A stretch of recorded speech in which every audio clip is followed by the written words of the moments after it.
Hi there. I'm Christine Dunbar from speechmodification.com, and this is my Smart American Accent training.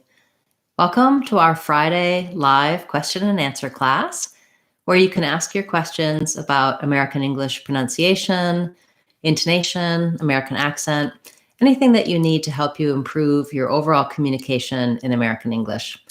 Thank you so much, those of you who've given suggestions and asked questions for our Word of the Day series that we've been covering each day. We've had wonderful requests and suggestions, and I'm still working my way through your requests. So if you asked for something and you haven't seen it yet, it is on the way. Please be patient. You can, if you're here live and you have a question, you can ask about that now at any time by typing your questions in the chat. Today, at the beginning of class, I want to talk a little bit about one of the challenging sounds in American English. I've been talking in my Word of the Day classes lately and in this Friday class about our Sounds of English course on speechmodification.com, where I break down all of the different sounds in American English and help you to pronounce it correctly, see what words it's in, what accent error patterns to watch out for. And so I just wanted to briefly talk about the sound in American English. And when it comes to the sound, we have R in American English is always going to have a tight American R. We have R at the start of words like red and rain, where we just start right in from that R position and move into the vowel. And then we have this sound where we move from a vowel into the tight R sound. And of course, we have other sounds like air, ire, ear, etc., where there's more than one vowel. Those are the R diphthongs or R controlled vowels. But what I want to talk about is just kind of our basic base sound and what to watch out for, where to hear it, where you see it. So you're going to see different ways of different dictionaries will write this different ways. The dictionary I use actually writes it often like this with a schwa and an R. But I think that's a little misleading because we don't have really any schwa sound. We just have it's just one sound. So I prefer to write it this way in words where it's stressed. So the difference here between this symbol and this symbol is that if the R is the only vowel in the word, and therefore it's a stressed vowel, or it's in the stressed syllable of the word, then it's this sound The sounds are the same. This one is just longer, and this one is just shorter. And so I'll show you where the two are and talk about how to say them to give you a little bit of a better understanding of what I'm talking about here.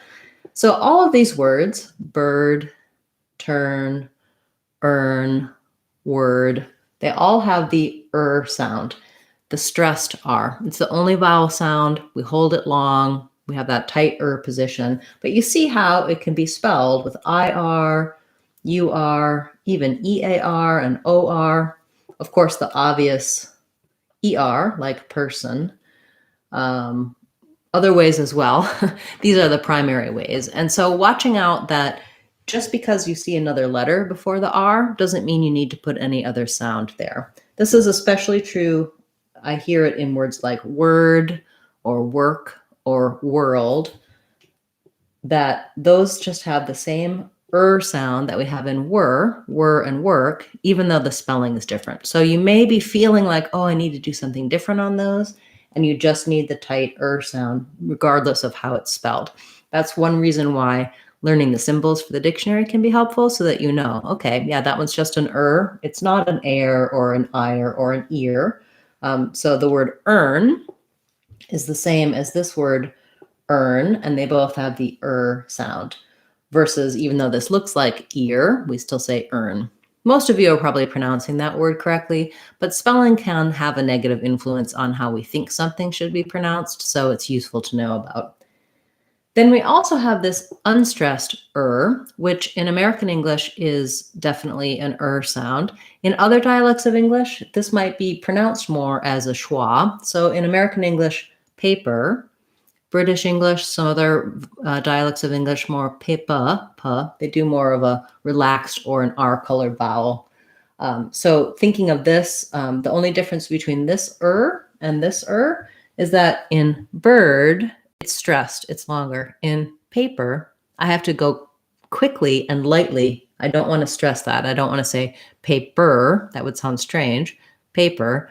But I still need that tight R sound. So for some people, these unstressed sounds are more challenging because you have to be fast and light, but still use that American R position.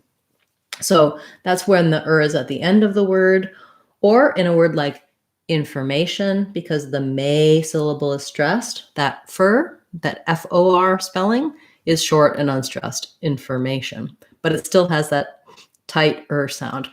I often hear that in words like information or understand, where the is not important, that sometimes people will be too relaxed on it and say something more like information instead of information. Also sometimes spelled with OR or AR at the end of the word, still the sound. So paper and scholar, same sounds at the end.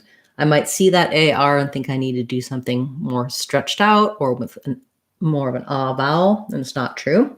It's still the And then I included the word for here because this is one of the places where we reduce.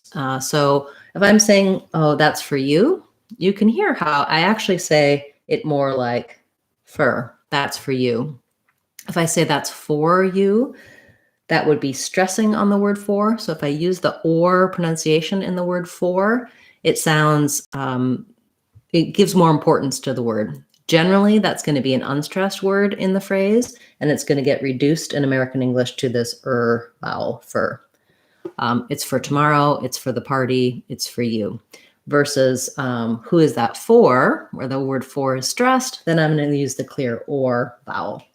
So this is just some of the information about the sound You can see there's many, many different spellings. There's a couple of different versions of the sound. And here's some words, common everyday words that you're going to be saying it in that you may find challenging. For more help with American R, I do have an American R playlist.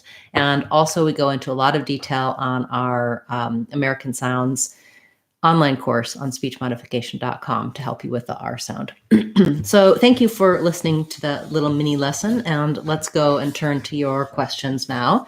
You can ask about the sound, of course, about anything else that you're wondering about for today. So hi, nice to see you, everyone. All right, we have some requests from Mama Dave looking for some words denoting time. So we have decade, century, and millennium. Let's look at decade first. Decade has first syllable stress. Letter E says the sound. And then this A is the A diphthong. Sounds like A because the letter E makes the A say its name. That's one of our spelling rules.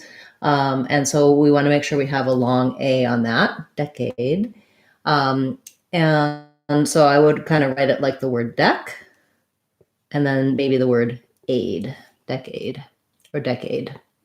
And then your next word, century. I think we have room here at the bottom. So century, the letter C stands in for the S sound. Also first syllable stress. Also the red tent vowel, just like in decade, in century. Here, the T is not a T sound. The letter T is going to be the CH sound. So censure. There's one of our unstressed sounds, like in paper and scholar, censure. And then an E. So you might also see it as in the dictionary like this, century, because we have that R and that E syllable.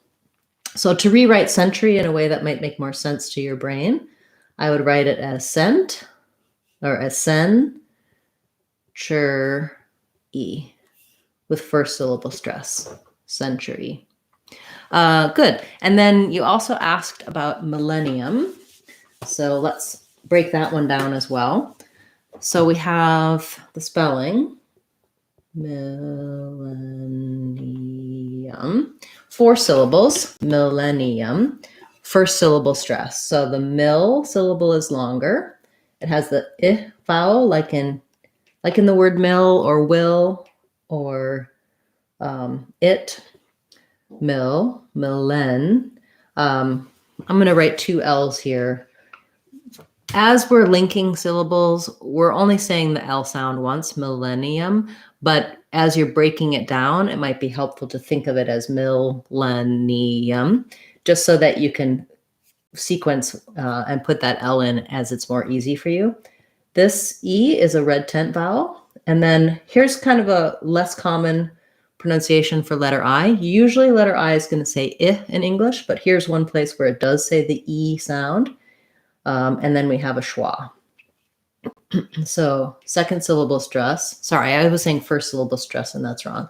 Millennium is stressed on the len syllable, and the first syllable is unstressed. So millennium, thinking about it like mi, len, e, millennium.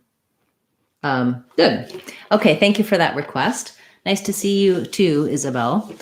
Please let me know if you have questions or requests. Anyone who's attending can ask. I'll talk about some other topics for a little bit while I'm waiting for your questions. Let's see, something else. Someone was just asking me, I just saw a comment about the word food.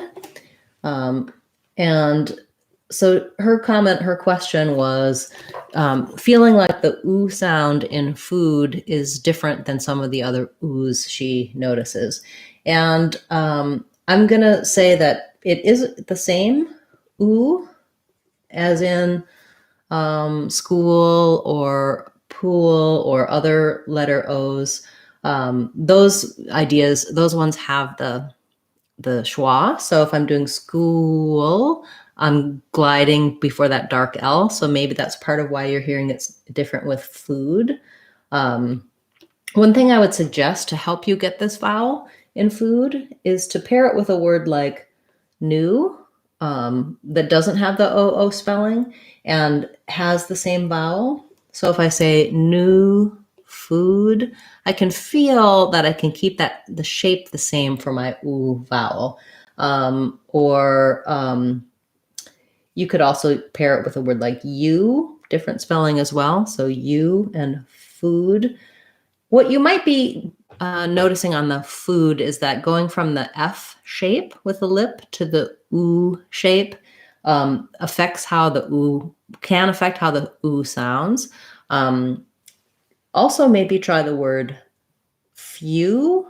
That one has a glide before the oo, few, and then feel how that's different. Few, I have to change my lip shape versus foo, I just go right from the f to the oo sound.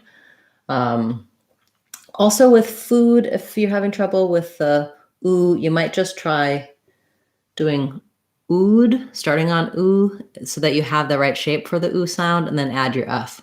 Ood, food. Hopefully that helps you with that word. And if that doesn't help, you can let me know in the comments, and I will come back to it, approach it some other different ways. Oftentimes, if we are struggling with a vowel in the word, there's something going on with the context of the other sounds in the word that can affect that. Great. Okay. So not a lot of questions coming in yet. Go ahead and ask if you have some. I'll talk a little bit more about some other topics while I'm waiting. So let me just look at some of our recent other requests. Or what I'll do is I'll talk about some requests that came in that I haven't dealt with yet that are a little bit on the older side. So here's a word that was requested.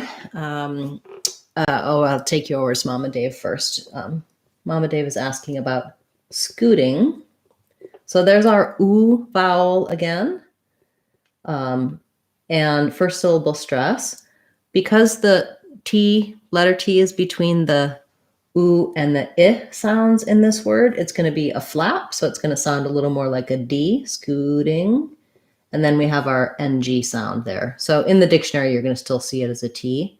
I would just write that as scooting with a long first syllable, shorter second syllable. And all right, we have a request for the word comparison. So comparison, here we have the letters AR and the air diphthong. So, and in comparison, the pair syllable is stressed. So comparison. So I would build from that air, because anytime there's an R in the word, usually if you start with it, you prep your mouth, you're going to be more likely to be able to use that correctly when you go to say the rest of the word.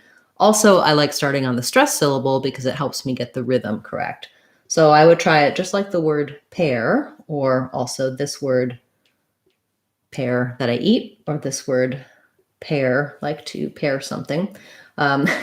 So starting with air, pair, and then our COM is going to have a schwa. So it's going to sound like come rather than anything O-like. It's unstressed. And then here our letter I says the I sound, like it. And then sun is the same as sun in the sky.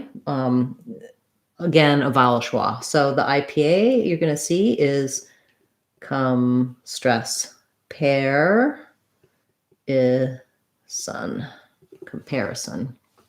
So lengthening on your pair. Yeah, that's a good word. Compare would be the same, just short, long, 2 syllables. Compare, comparison. Again, just kind of building it syllable by syllable, or from that stress syllable is going to be a good way to be able to pronounce it correctly.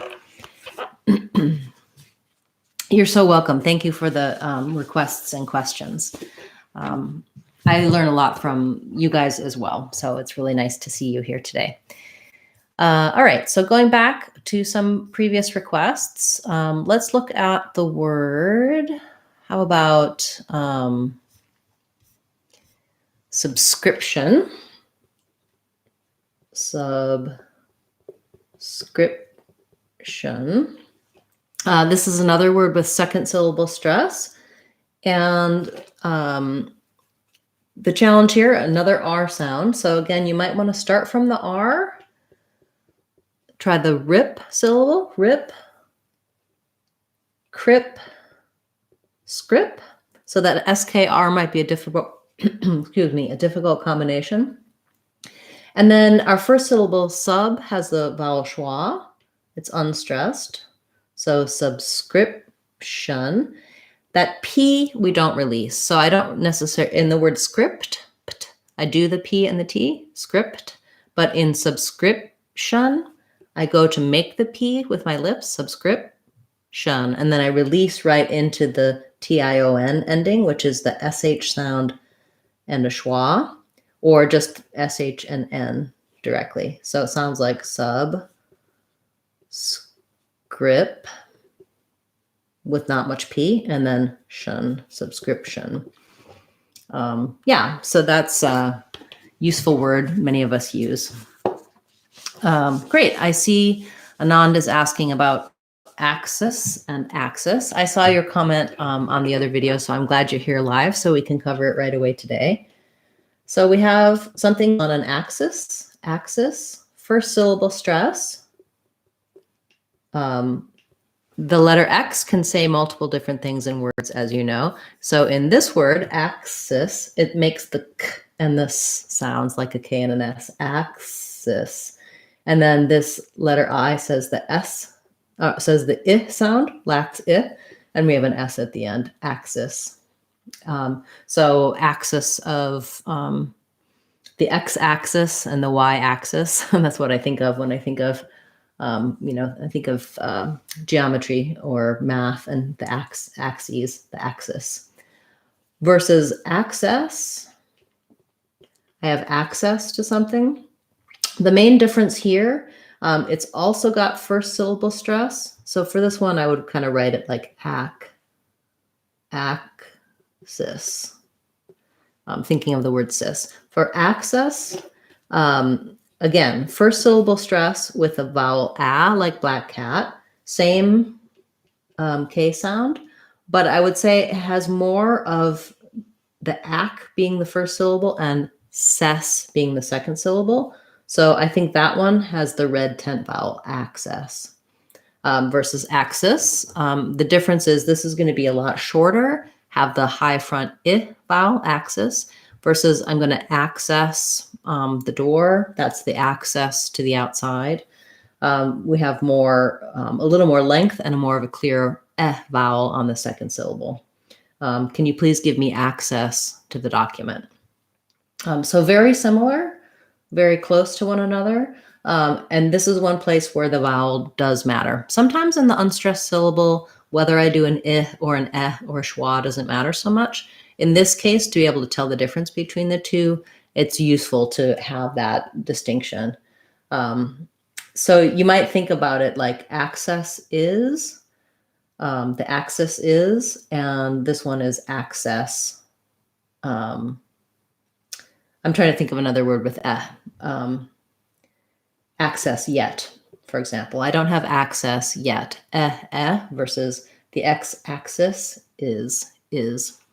Good. Thank you for that request. And I will, I may still make a word of the day video for that one because other people will probably ask about that and want to be searching for it. But for now, I'm glad we were able to cover your request without you having to wait. Thank you. The comment was about my Western accent. So I do live in the Seattle area and have lived here most of my adult life, but I did come from the Midwest originally, and there's a lot of similarities from Midwestern to Western accent. It's a pretty broad range that many Americans use when they speak. And yes, I do find it to be fairly clear for most listeners. I do have a few distinctions in my speech that may be slightly different, but I always try to point those out when I'm giving an explanation for pronunciation. So thank you. Maria has a question. She wants to know in the word whopping, why the first vowel is pronounced more like O, whereas in the word top, we can hear the A. So for whopping, I do say the ah in that as well. But what you might hear that sounds a little different. So when I'm looking at the IPA for whopping, whopping, you might see an ah. You might see the same in top and whopping, this ah sound, which we think of as ah. But that W shape is going to affect how your ah sounds here. So this is true also in words like wash and water, where the rounding comes from the W, not necessarily because it's spelled with letter O. Letter O is the ah sound, but there's a little bit of maybe an ah sound in some of these words. So often when I'm teaching water or wash, I'll teach it as an ah, wash, rather than wash. But there's a continuum between those two sounds. So when I'm saying something like top, my mouth isn't starting in a rounded position. The ah is very unrounded, very clearly the ah sound. When I'm saying whopping, I'm still using an ah, but it gets a little bit shaped by the W. So I'm not going all the way to whopping. That would sound strange. But if we look at the back vowels in the back of the pyramid here, we have the ah here in the back is the most open, and then we have the ah, it's a little more closed, and it's also rounded. So our rounded vowels of oo, and o, ah is one of those. These two vowels, there's kind of a continuum between them. And for many Americans, there's a merge there. They don't make any difference between a word like dog, which I say with ah, and top, which I say with ah. So for me, these two vowels are very distinct, but I do have this middle ground with words with W because of the rounding. So whopping is going to sound slightly different than top just because of the context that's around it.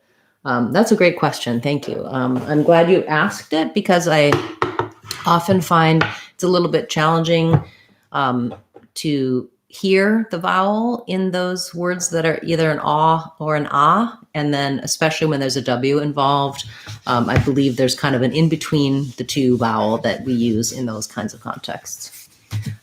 That's a lot of detail. I hope that helped you with your question. Okay. We have a question. Oh, sorry, I skipped you, but I'm coming back to you now. We have a question for the word edited. So this is something that challenges people often when we have this TED at the end. And especially here, we have the D and the T and the D. So we have first syllable stress, edited. So we have the sound. This first D is just a regular D. And then because this T falls between two vowel sounds, it also functions like a D. It's a flap T. So I'm going to write it as a T, but if I were to say it, I would say did. That basically all three of those sounds are basically all flaps. So even though they're D's and T's, it's helpful to kind of recognize that they're the same. So building it up, you might try building it from the back, like did, edited, edited. Yeah, so that repetition is makes it a little bit strange. I do think I have a video for edited and for edited it. Someone asked me about that as well. So when I add the word it, then I have another link there, and that D is more solid. When I say edited, I don't necessarily release that final D either. Good word. Thank you for that request. Okay, let's see. We have another request. Tashi is asking about the word puncture. Puncture. Here's a great example of another unreleased stop. So I can say puncture with a K, but naturally most native speakers will just not release that K sound. So first syllable stress, vowel schwa sounds like pung. Okay, and then this is not an N, but it's an NG sound. So really thinking about like pung and then puncture. I barely even would put that K in because it's almost basically dropped out. Puncture. Because my NG position is so close to my K position, I just block the air and make a stopping of the air, and then I release right into the CH sound. And then here's another of our unstressed sounds at the end. So puncture. This would be a way to write it to help your brain recognize those sounds. Puncture.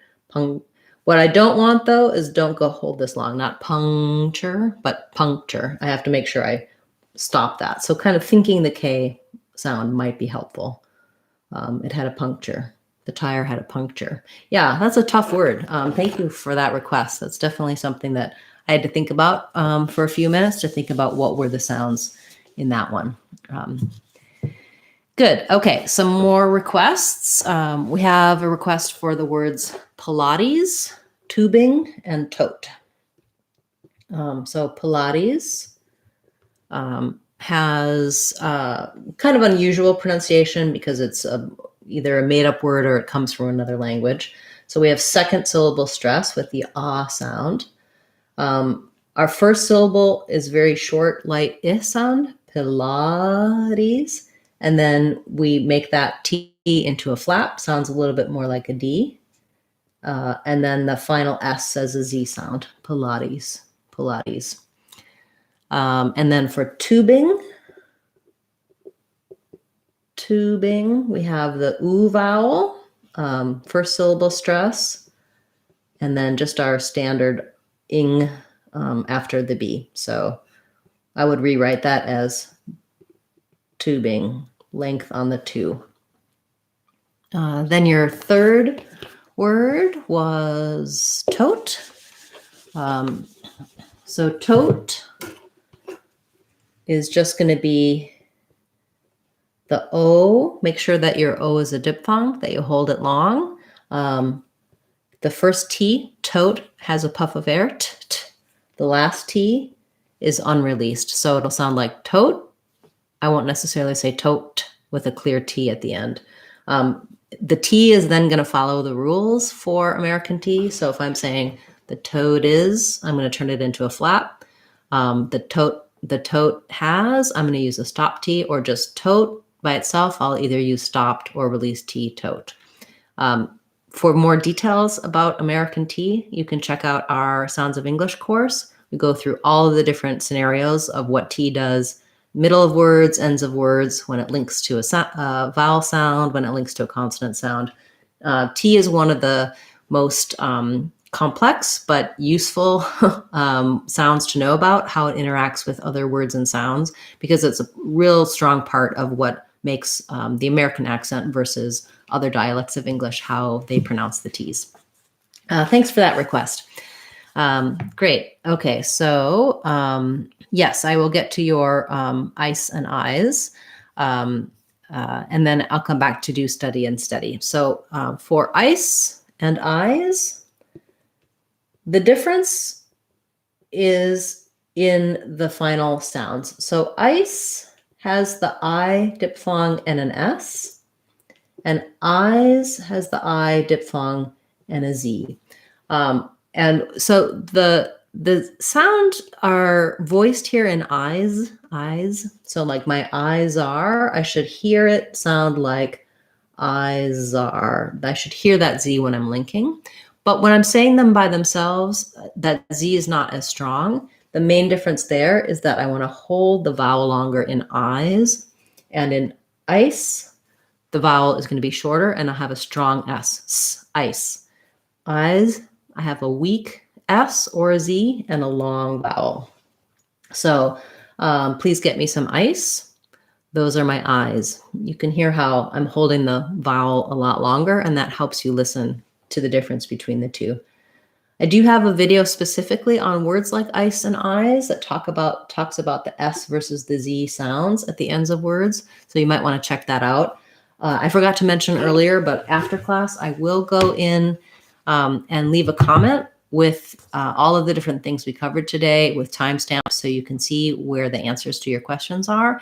And when I do have additional resources like the S and Z video, I can put that link there in the comments. So you can come back later on after class and get some more help and details on the some of the stuff I cover rather quickly during class.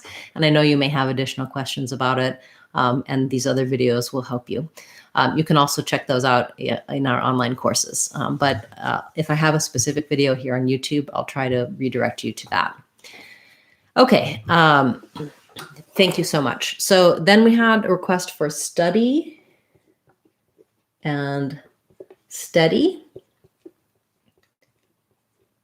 So the main difference here is that study has vowel schwa. It sounds like Steady has vowel It sounds like the in red and tent. And so for words that are close and the only difference between them is one sound or vowel sound, what I like to do is pair these with another word that has the same vowel. So for this one, I would try something like much study, thinking of the sound for both of those, matching it, much study. And then maybe held steady, thinking of the sound for both of those, held steady, so that you're not going to have any trouble between much and held. The vowel sound is very clear probably for you between those two. That will help you where it seems less clear because the rest of the word is similar. So much study, held steady. Also looking for other words with and other words with to help you hear the difference between those two is going to help you with these two words as well. Hi, Dana. Nice to see you. All right. She's asking about important. Is it also okay to pronounce it with a flap? So I do have a video for important, and here's what I'll say. I think maybe not most, many Americans will say important with a stop T and a syllabic N. So that's the challenging part. Important. I just basically don't do any vowel here. I don't really release the T. So you don't want important with released T's. What Dana is asking is, can I do it with a flap T here, like important, important? I do hear some native speakers use this. To me, it sounds incorrect and sloppy. So when I hear that from a native speaker, I kind of think, that doesn't sound that great. It sounds like a mispronunciation to me.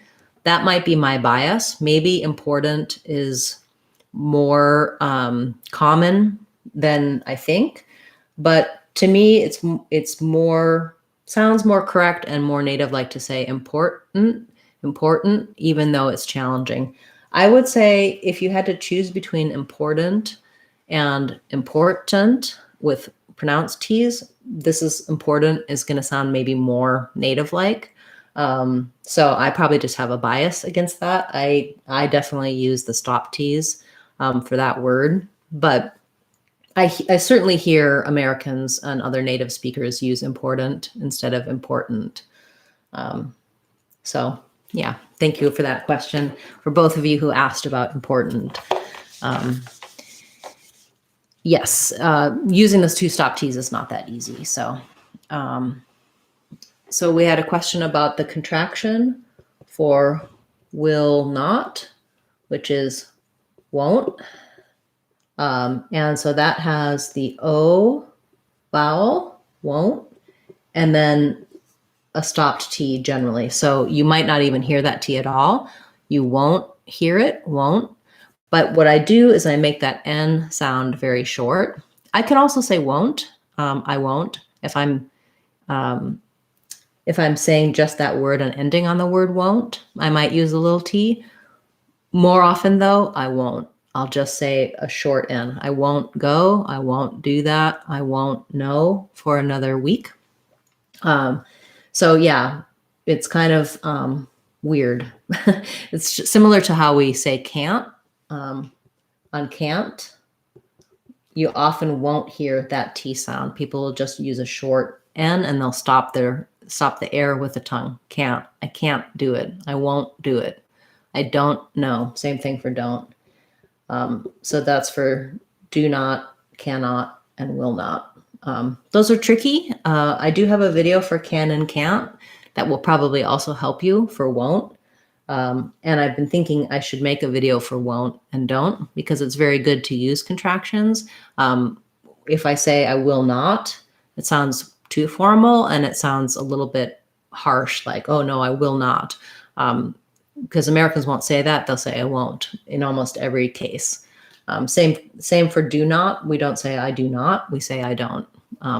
99% of the time, unless I'm really trying to emphasize or stress, I do not. And then it sounds a little bit more intense. So using those contractions helps you have the meaning that you mean rather than highlighting will not, do not, or cannot.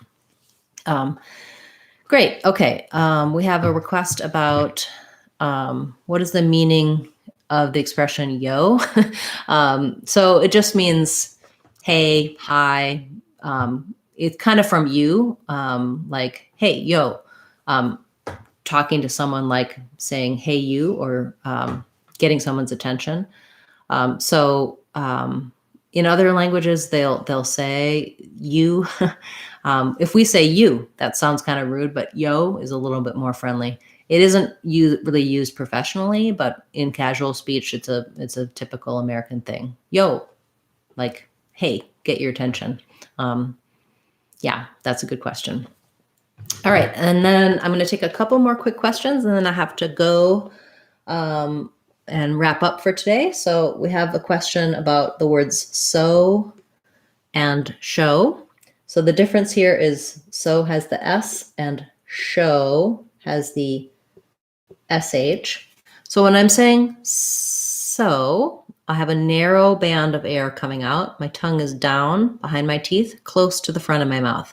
So when I'm saying show, a much wider amount of air is coming out. My lips might be a little rounded, like shh or shh. My tongue is further back, away from my teeth, and bunched up a little bit. Show. Yeah, so and show.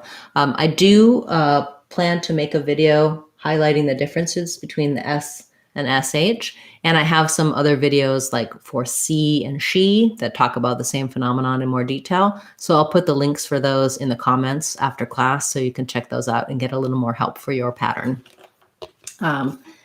Great. All right, last question, and then I need to go for today. So we have a question about thou and thee. So these are old-fashioned words, formal words for you. And I don't know the difference between thou and thee. They both mean you, but one was formal and one was less formal. Maybe one was a you plural and one was just a you singular. I'd have to look that up, but they both are pretty much out of date. You'll see them in literature, in old texts. Like you can picture someone saying, "Dost thou need something? We give to thee." I think they might be used differently with, like one might be for subject pronoun and one might be for object pronoun. That's something I can look up, but I would probably just do a Google search on thou and thee to see what the meanings were. People don't really use those in spoken speech anymore. You might see them in, like I said, in a book or in a television show set in history. They might use that in English. Okay. So yes, I'm sorry I need to wrap up for today. I'm going to quick answer Dana's question so that since she's a channel member, I want to make sure I get to her question and then we can talk about it more on Sunday. Dana, she's asking, in a phrase like, how are you, when the emphasis falls on you as opposed to are, I almost always hear the hower part being further reduced to just har. So rather than hower, it's slightly more clipped. Yeah. How are you? Hower. How are you? Yeah. I do think it comes from this sort of hower.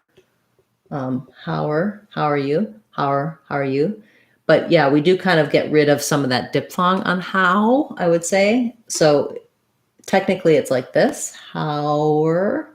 And I think what we do is we don't diphthongize the how anymore. It comes more like how are you? Going kind of more from the ah to the or maybe the ow stays, but we don't have the glide that comes between ow and How are you? That's a good observation, Dana. I agree. We can talk about it more in our Sunday members class.